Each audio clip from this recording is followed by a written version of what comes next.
Nidoboka aponja ireo vehivavy telo nahitana fitaovam-piadiana mahery vaika sy ny fanamiana mpitandro filaminana tany amin'ny komina ny Andranomamy.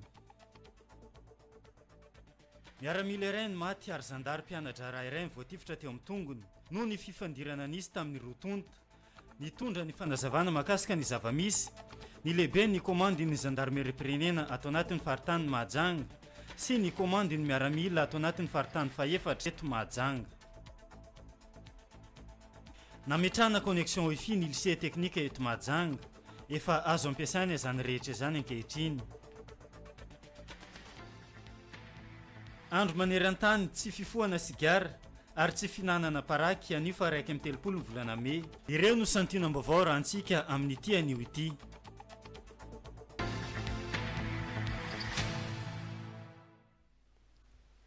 Ankafaliana tanteraka tompolasy tompoko no hitsidiako ny tokantranonao ao anatin'izao fotoana ny fampalalam-baovao eto amin'ny radio telenaka amin'ny atoandro iteo. Ireny efa nomenanao teo ireny ny lohatenim-baovaontsika amin'ny ity anio ity ka ho atolotra anao avy hatrany ny antsipiri an'izy ireny. Eo amin'ny tontolo ny tsy fandriam-pahalemana avy hatrany ary no hoentsika nimboana an'izay fotoana ny fampalalam-baovao izay nalefa amponja vonjomaika ao Maivatanana ireo vehivavy miisa 3 anatratrarana basy mitondra ny marika MAS 36 anankiray, basim-borona anankiray, moara maromaro ary fanamiana mpitandro ny filaminana natao amin'ny commune Andranomamy, district ny Ambatopoeny ny asabotsy teo. Fanadihadiana avy hatrany. Nahiditra ponja vonjomaika ireo 3 vavy nahatratrarana basy, moara ary fanamiana mpitandro ny filaminana atao amin'ny trano iray tao amin'ny tanàna antsoina hoe Carrière ao amin'ny commune Andranomamy, district ny Ambatopoeny Sabotsy teo. Ao amin'ny fonja ao Maivatanana no nampidirana azy 3 mirahavavy mianaka ireto raha ny vaovao azo. Raha tsy ahivina talohan'io sabotsy io dia nisehoana fanafiana andianjola mitambasy tao amin'ny tanàna iray ao anatin'ny commune Andranomamy ary omby maromaro no very tamin'izany. Naharay fitarainana ny avy ao anivo ny zandarmarie-pirenena ka nanao fanarahan-dia avy hatrany. Teny andalana nefa izy ireo no nahazo vaovao fa misy toerana fierenjiolay manodidina eo ka rosa avy hatrany ny dia. Tamin'izay fotoana izay indrindra no nahatratrarana azy 3 mirahavavy ireto tao amin'ny trano iray niaraka tamin'ireo fitaovana ireo. Ilay ramatoa lehibe iray nanaiky tamin'io fotoana io fa tompon'ny trano ary iray roa vavy farany kosa ny aiky fa vadin'izy ireo jiolahy mampiasa ireo fitaovana ireo.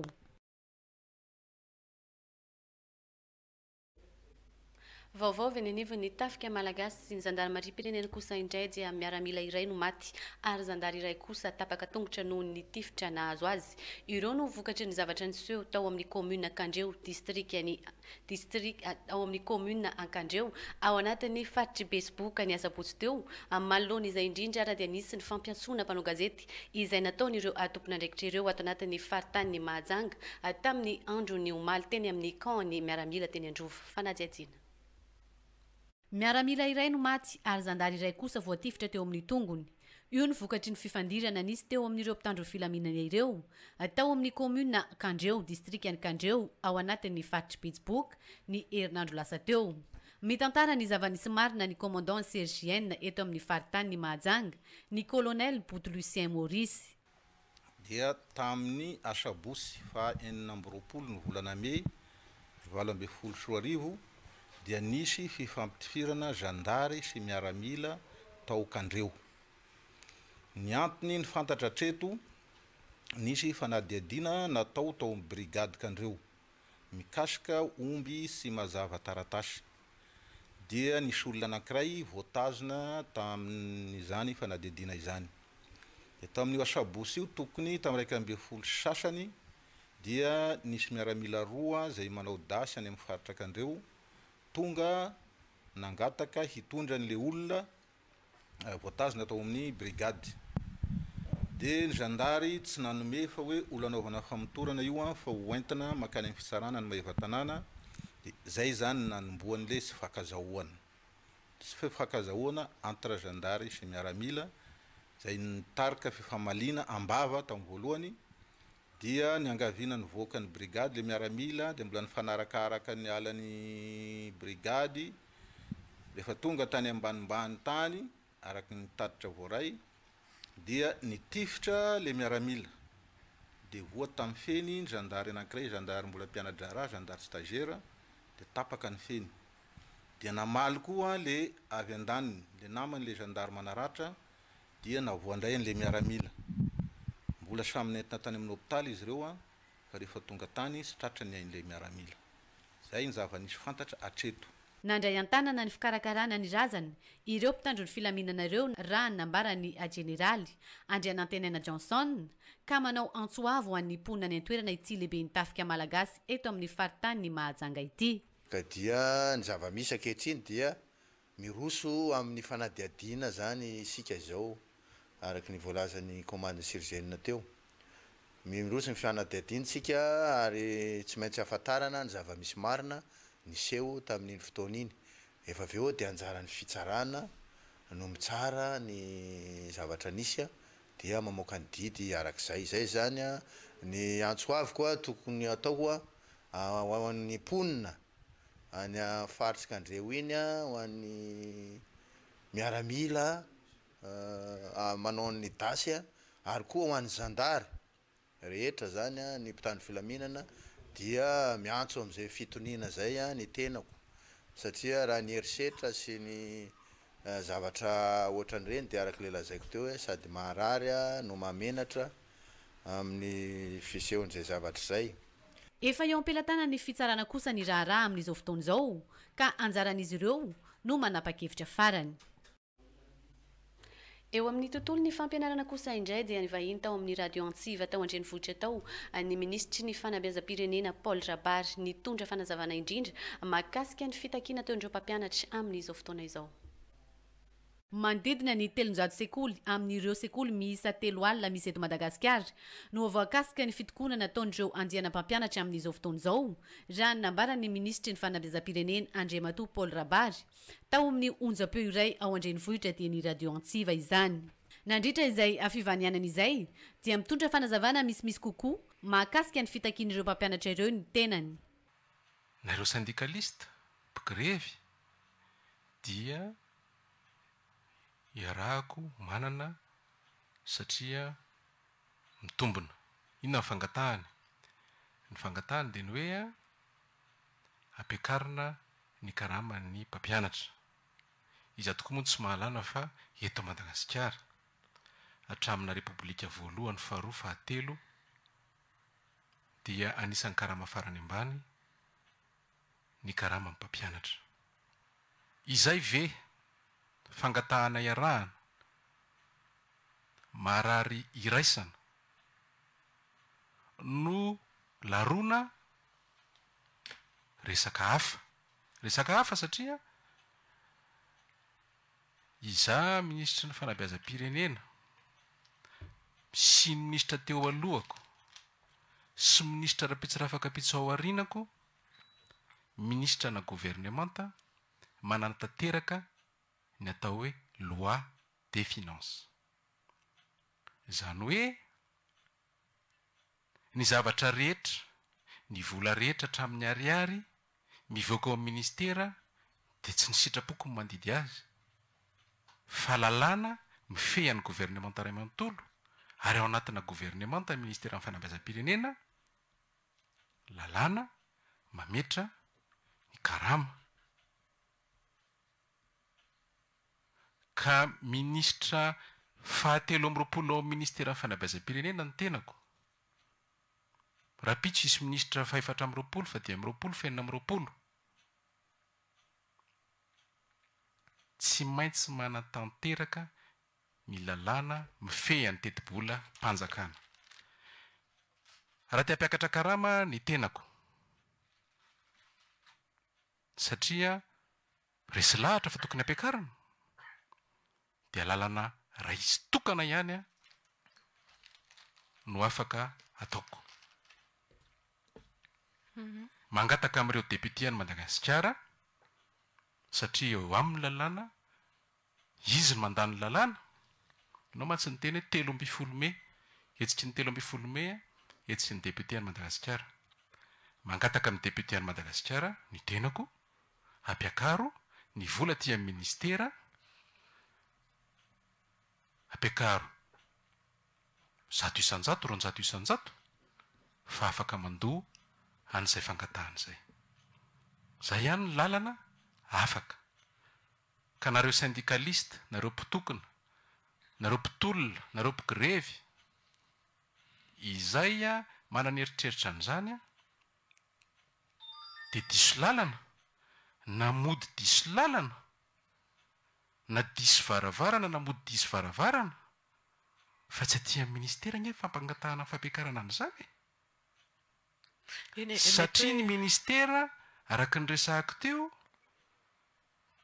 dia tsy manana fahefana mihoatra ny fahefana petraky ny lalana aminy isika milaza hoe tokony anara-dalàna tsika isika mamlaza hoe tokony anaraka ny fenitra republikanina isika fa misy reo a ny solombavam-bahoaka tsy teny hoe solombavam-bahoaka aizana aiza fa solombavam-bahoaka daholy na ny eny amin'ny 13 mai na tsy eny amin'ny 13 mai fa fahefana feno ny solombavam-bahoaka no fidy ny loi de finance rectificative na loi de finance initiale raha ho antsika eto taptanana ny mahajanga manokana dia efa herinandro maromaro zay no nisy ny olana eo amin'ny fampianarana io ka anisan'ny voakasika izay fampiantona fampianarana izay ny lycée Fedebertranana ny Seuze Marcos ny lycée Antany Malandy sy ireo hafa ihany koa oetsika noizana ny fotoana ny fampalalam-baovao amin'ny tsia ny oety kosa dia andro hoany fa araiky amin'ny 30 ny volana Mei no andro iraisam-pirenena ho an'ny ady amin'ny fofoana sigara sy fihinanana aparaka izany anisy araka izany ny fanadihadiana nataon'ny mpanao gazety ny RTN teny andalana teny ho amin'ireo olona manjifana izay asigara izay ho arahantsika miaraka amin'ny Anise Rasy Manjimby mahalany sigara 10 isan'andro ny olona iray izay nanaovana fanadihadiana raha ho azo manokana dia nanomboka tamin'ny 19 taona izy no efa nifoka n'ity sigara ity. Ia, le tena hoe ny antony foako sigara aloha zany za misy sinusite de surtout zany amin'ny andro ririna ohatran'izao amin'iny zany za tena hitako hoe mifoka sigara de le tombontsoany aloha rehefa mihetsika le sinusite de mifoka kely de mistable le izy fa raha tena zohina zany le sigara mamparary aloha zay ny tena marina hoe tamin'ny taona firy aloha zao tsy de tadidiko fa nanomboka 19 taona nanomboka mifoka sigara jusqu'à zao zany noho izay sinusite zay ia izay sinusite zay nampatonga na tena tafiditra tao anatin'le sigara de amin'iny indray nefa ny tsy de malany sigara maro donc hoe isaka ny avy misakafo foana zany vao tena foka sigara raha ohatra hoe le sinusite tsy mihetsika eo amin'ny malany 10 maximum zay na eo aza izay dia mahatsapa ity lehilahy izay nanaovana fanadihadiana ity fa misy voka-dratsiny eo amin'ny sehitry ny fahasalamana ny fifohana sigara hoentin'ny fahazarana nefa ny tenany ka sarotra ny fialana azy io le izy aloha hitako voka-dratsiny satria rehefa matory amin'ny alina de sempotra de mikoaka ho an'ny mpivarotra kosa indray teto amin'ity épicerie iray ity isan'ireo entana be mpanjifa ny sigara raha eo amin'ny zareo tsy latsaky ny roa kartosy isan'andro ny lany amin'izany sigara izany hoy ny fanazavany mandeha hita hoe mbola betsaka ny olona mifoka sigara anareo manokana eo amin'ny firy paquet na firy kartosy isan'andro eo lafa amin'ny sigara raha ny fitambarany ngamba mety alany eo amin'ny 3-4 cartouches par jour eo ngambany de izy zany tena betsaka amin'le mpanjifa ny lehilahy sa mivavaka lehilahy kosa ka ny andro ny alakamisy fa raiky amin'ny 30 ny volana Mei no andro iraisam-pirenena eo amin'ny tsy fifohana sigara sy ny tsy finanana paraky manamarika an'io daty io isika eto Madagasikara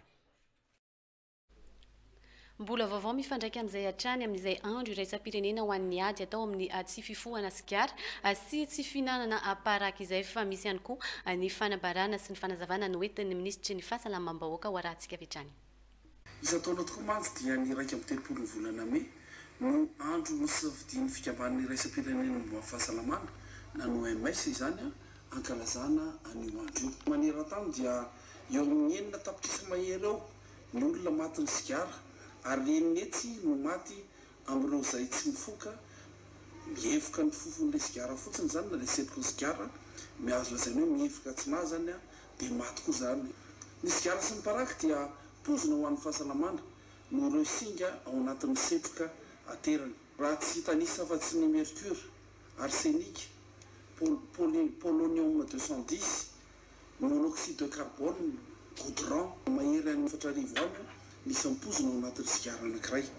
Ny fivoahana sigara sy ny fihinanana paraky no antony faharoa mahatonga ny fisehoan'ny aretin'ny fo sy ny lalandra izay anisan'ny antony voalohany mahatonga ny fahafatesana eran-tany. Loza mitatao ho antsika rehetra ny fivoahana sigara sy ny fihinanana paraky, eny fa na dia tsy mifoka direct ary isika rehefa mifoka ny rivotra maloto avy amin'ny setroka sigara iny. Izany indrindra no mahatonga ny antony tsy maintsy anoizana ny ady ataontsika amin'ny fihinanana sy fivoahana n'izany sigara zany. Sahala amin'ny firenena hafa eran-tany dia mankalaza koa i Madagasikara isan-taona ny andro iraisam-pirenena tsy fivoahana sigara ary tsy hihinanana paraky. Ka no hevitra amin'ity taona ity dia ny hoe ny sigara sy ny paraky ary ny aretin'ny fo sy ny lalandra. Ireo tavy ary ny tanjona amin'ity fankalazana ity. Asongadina ny fifandraisany ny fanjofana ny vokatry ny sigara sy ny paraky ary ny aretin'ny fo sy ny lalandra. Fanamafisana fanentanana ny daholobe momba ny vokadratsy ny fifohana sigara sy ny fihinanana paraky eo amin'ny lalandra. Fanentanana ny fandraisana ndraiky sy ny tsirairay avy mihitsy amin'ny fiarovana ny fahasalaman'ny lalandra amin'ny alalan'ny fiarovana ny mponina tsy hifoka sigara sy tsy hihinana paraky. Ary farany fampirisihana ny firenena mba hanamafy hatrany ny ady atao amin'ny fifohana sigara sy ny fihinanana paraky amin'ny alalan'ny fanatanterahana ny fehipetra iraisam-pirenena napetraky ny OMS izany. Koa mampirisih antsika rehetra ny tenako, indrindrindrindra isika tompona andraikitra tsirairay avy isan-tsokajiny ary mba samy andray ny andraikiny tandrify avy ny tsirairay avy mampandroso antiady amin'ny paraky sy ny sigara ity. Zay ihany no lalatokana azahoantsika mahazo ny fandresena sy fiarovana amin'ny fahasalaman'ny vahoaka. Misaotra tompokolay, makasitraka tompovavy. Dia izay mahakasika an'izay tontolo ny fahasalamana izay fa heverina kely eo amin'ny lafiny fampianarana isika tonga nanatitra ilay modem misy connexion 20 giga isam-bolana azo ampiasaina ao anatin'ny herintaona teny amin'ny lycée technique teny Ambalanomby ny avy ao anivon'ny ministera ny postra sy ny fifandraisan-davitra ary ny fikirakirana ara numérique ny talatalasa teo no nanatanterahana izany izay nitarihan'ny tale général ny ity ministera ity fanadiadiana. Connexion 20 giga isam-bolana ao anatin'ny 12 volana no natolotry ny ministera ny postra sy ny fifandraisan-davitra ary ny fikirakirana ara numérique ho an'ny lycée technique eto an-tampon-tanànany Mahajanga ny talata faha 7 ny volana May lasa teo. Taoriana ny fanomezan'izy ireo ilay solosaina napetraka tao amin'ny bibliotèque numérique dia tsy navela fotsiny amin'izao ireo solosaina ireo fa izao nampidirana wifi izao. Ka ny tale général ny ministera no tonga nanolotra izany niaraka tamin'ny taleparitra eto-poeny. Tanana nataonay moa zany efa elaela no fianarana fiara-miasa miaraka tamin'ny ministera eto toerana dia io nasogadina androany indray nytoyny dia araka ny efa nresahako teo mbola misy ihany koa azo hifanampiana na lafiny teknika ihany koa toako zany vo eo zao zay miresaka tamin'ny proviseur hoe mba himaximizena ny fampiasana le tablety ampianantanana hoe misy fitaovana kely ihany koa azo ampiana dia ahafahana manatsara an'le fampiasana le tablety mba tsy hiasa foana le connexion rehefa misy zavatra téléchargena stokena dia rehefa manao indray amin'ny manaraka dia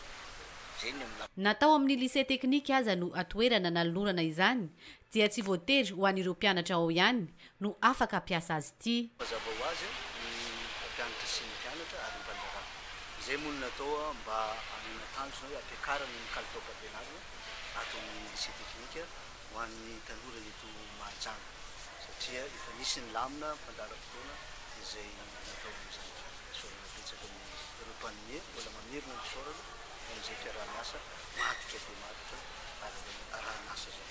Tsy hijanonatra raha ny fanazavana azo ny fiaraha-miasa misy eo amin'ny ministera ny postra sy ny fifandraisan-davitra ary ny fikarakirana ara numérique ary ny lycée technique fa hitohy hatrany. azantsika trio ny vaovao mahakasika izay fampianarana izay fa lafim-baovao hafa tanteraka misy kosa indray nanatanteraka fiofanana ireo mpiasan'ny trésor sy ny perception principale ao anatin'ny faritany ny mahajanga teo aloha tanjona amin'izany ny anampiana ireo commune rural amin'ny fametrahana fitantanana mangarahara any amin'ny toerana misy azy ireo alitorakotoarylalana manaraka fifanana ireo mpiasan'ny trésor sy ny perception principale atao anatin'ny faritany mahajanga teo aloha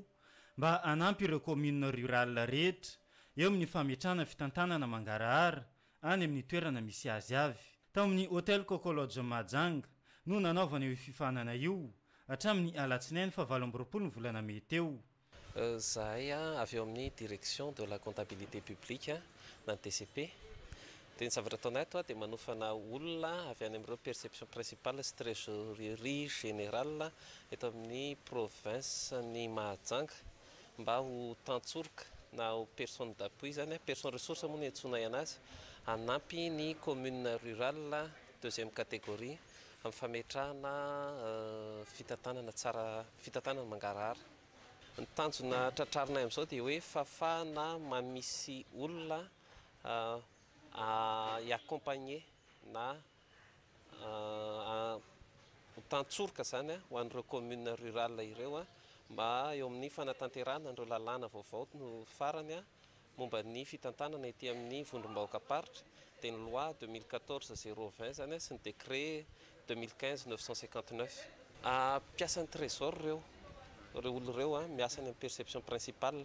dia ireo no fantatsika fa ny perception principale ankoatra ny district zany no ankaiky indrindra ny commune ary eo amin'ny raha resaka fitantanam-bola dia izahay ato amin'ny trésor public no mpiahy voalohany indrindra ny fiarovana ny volam-panjakana zany na ny hoe fanarahan-dalàna eo amin'ny famoahana volam-panjakana. Tsara ho fantatsika fa ny vola eny anivon'ny commune dia volam-bahoaka etra ireo subvention ireo vola avy amin'ny vahoaka ireo ka misy ny lalàna mifehy ny famoahana anazy sy ny fangoronana anazy dia ny trésor public zany no anisany hanampy ny commune mba ho tonga eo amin'izay fanarahan-dalàna izay momba ny fikirakirana ny vola eny amin'izareo. Ny fametrahana ny fitantanana mangarahara ny tanjony amin'izao fanomezana fiofanana izao. Manatanteraka fankakevitra iraisam-paritra ihany koa ny eo anivon'ny fampianarana ambaratonga ambony amin'izao fotoana izao resaka système LMD no resahana mandritra ity tontolo andro ity izay tanterahana ao amin'ny la promenade Anise Rasmanjimby. Efa tsara ny vokatra azo tamin'ny fampiarana ny rafim-pampianarana LMD teto Madagasikara tao anatin'izay 5 taona izay fa saingy mila fanatsarana bebe kokoa izany mba ahafahana mahatratra ny tanjony eo amin'ny sehatry ny fampianarana ambaratonga ambony. Izay indrindra no antony namorina ireto tompona andraikitra sy ireto mpampianatra pikaroka ary ireo pikaroka mpampianatra ireto mandinika ny fanatsarana ny rijanteny momba ny rafim-pampianarana LMD eto Madagasikara ry zareo. Ny atrikasa isam-paritra aloha amin'ny fanatsarana ny rijanteny momba ny système LMD eto amin'ny fampianarana ambony eto Madagasikara koa tonga eto alohantsika izao ny solitaire ministère izay mitarika an'izany filan-kevitra zany Andriamato talehan'ny fampianarana ambony sy ny fampianarana ambony Andriamato talehan'ny fampivoarana ny fampianarana ambony eto Madagasikara dia eto ny Andriamato dafy ministère hita amin'ny 5 taona zay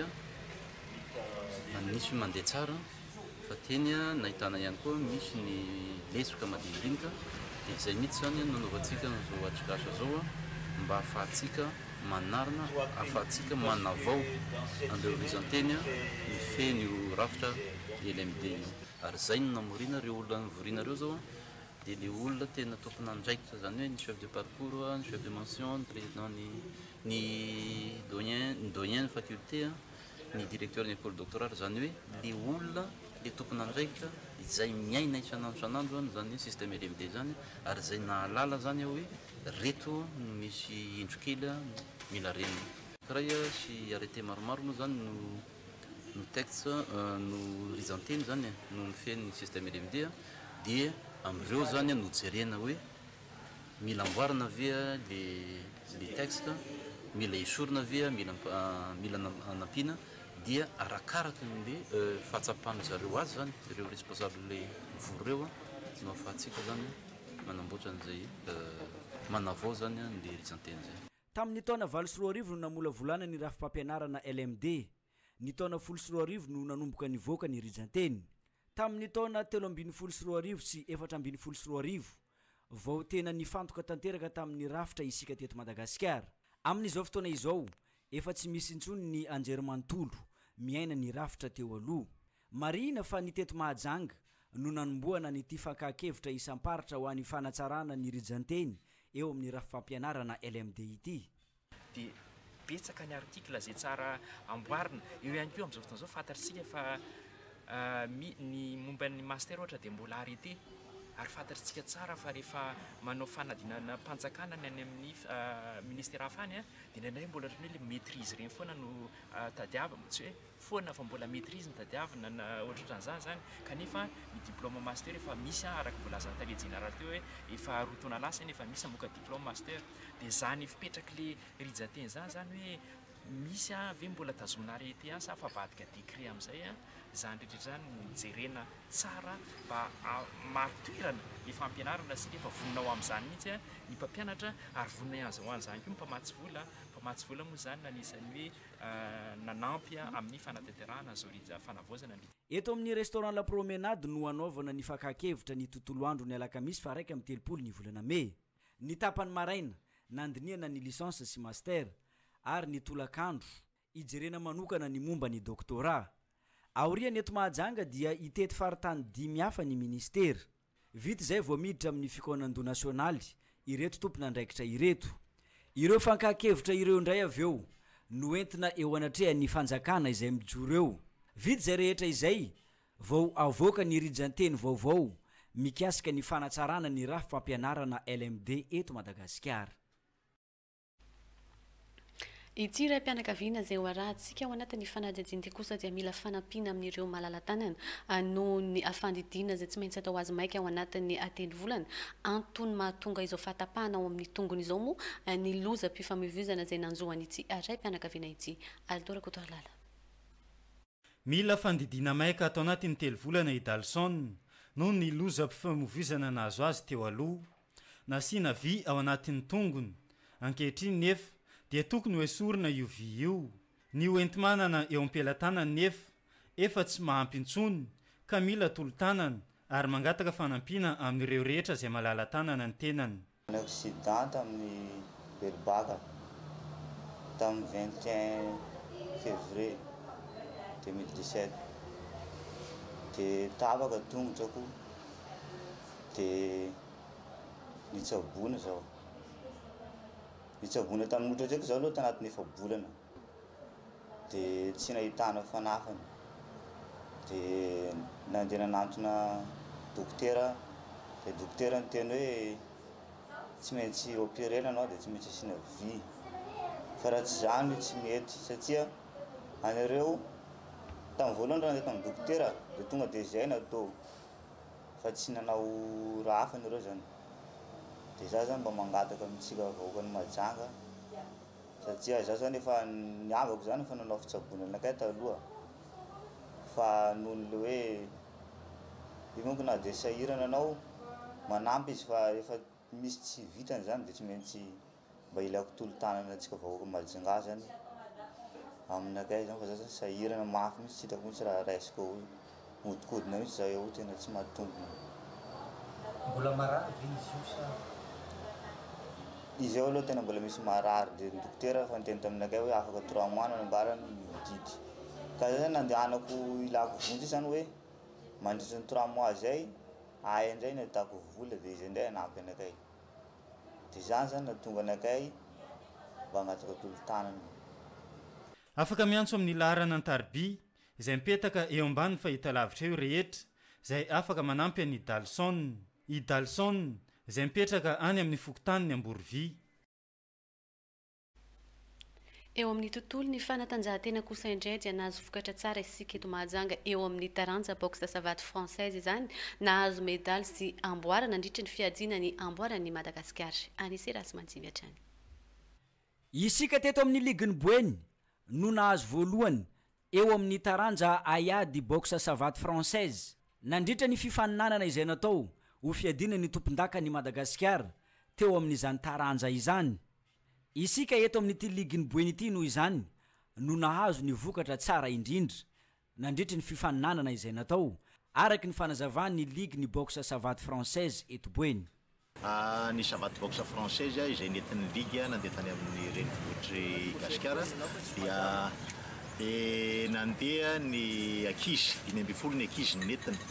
ka nivokatra dia tsara tamin'ity taona ity satria vonona ireo ankizy ireo noho ny fanampiny ireo malalatanana izay teto Mahajanga satria nanano sarotra ihany ny fandehanana tany tamin'izay fotoana izay satria tao amin'ny fanomanana zany dia mbola 0 ariary teo amin'ny kesin'ny ligue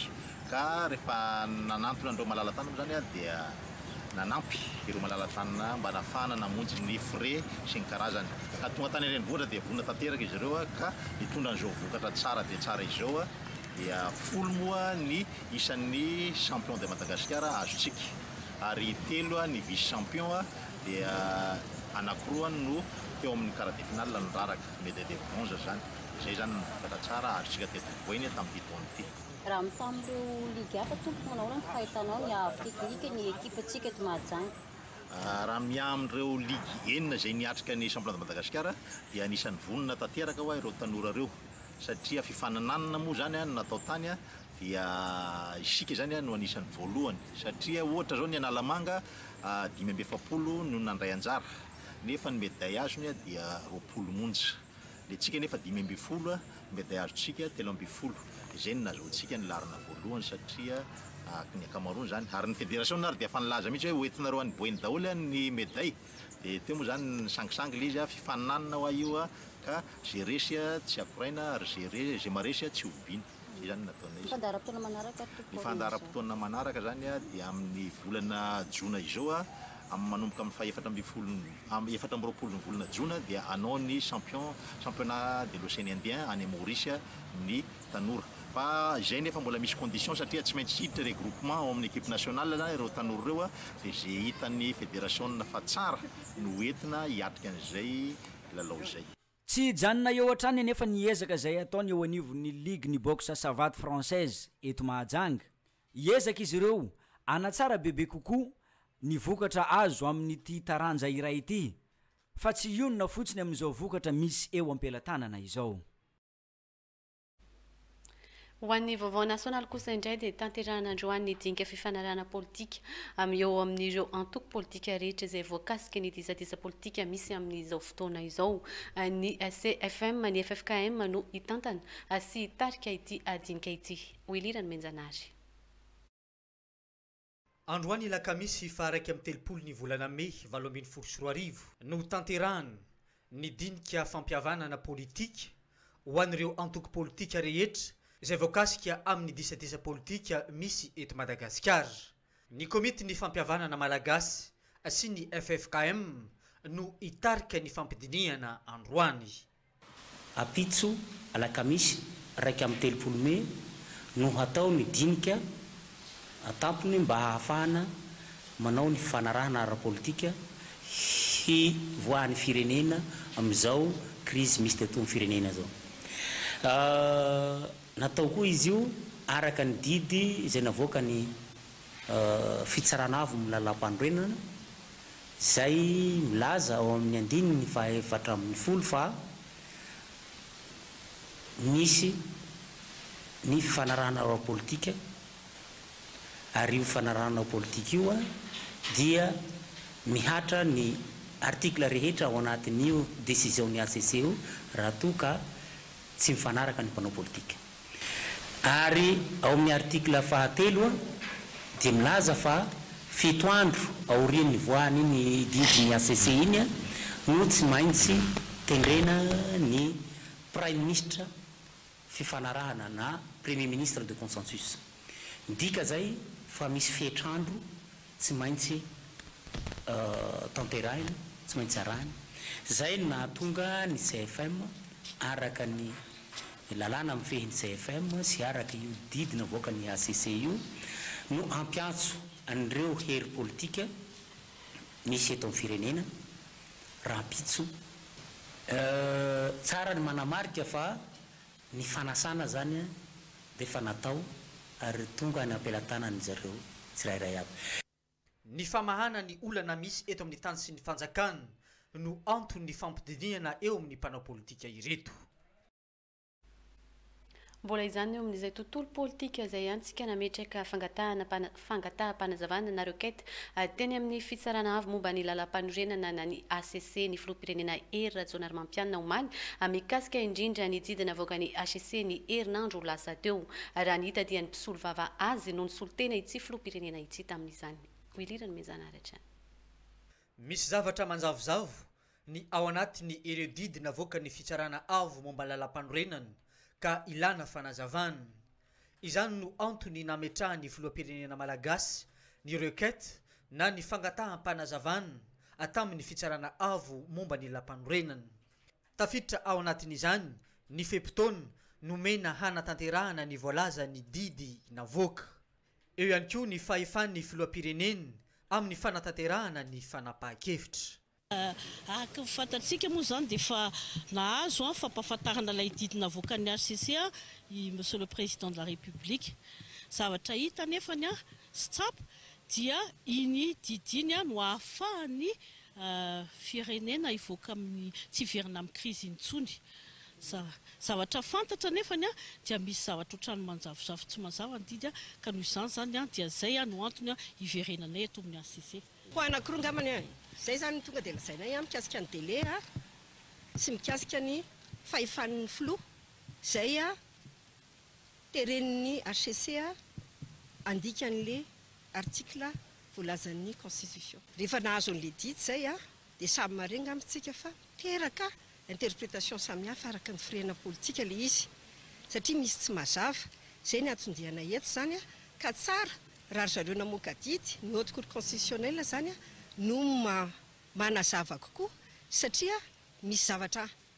fandikana be dia be ary nefa zay fandikana araka ny firenena politika zay mety voamaika hiteraka krizo atsika dia zay ny atondiana amin'ny rahavavy. Miandry ny fanazavana omeny ny fitsarana avo momba lalam-panorenana ny rehetra amin'izao fotoana izao amin'ny fanapahan-kevitra momba ny didina avoakan'izy ireo ny 2020 ny volana May lasa teo iny. Dia izay tompoko lasy tompoko vavy no namarana ny fotoana ny fampalalam-baovao antsika tamin'ity androny alakamisy faraiky amin'ny 30 ny volana May taona 2024 ity isaorako ianao nanjo tsy tapaka an'izay fotoana ny fampalalam-baovao izay isaorany ihany koa ny ekipa ny fampalalam-baovao rehetra. Izay dia makasitraka hatrany ny mpiara-miasa akaiky aminay izay ihany coiffure Lorenzo izany ety tsara mandroso ambony napita ny lisezona vaovao nanao ny taovolo sy ny tarehy ny tena kokosa dia mametraka ny mandra-piona indray veloma tompoko.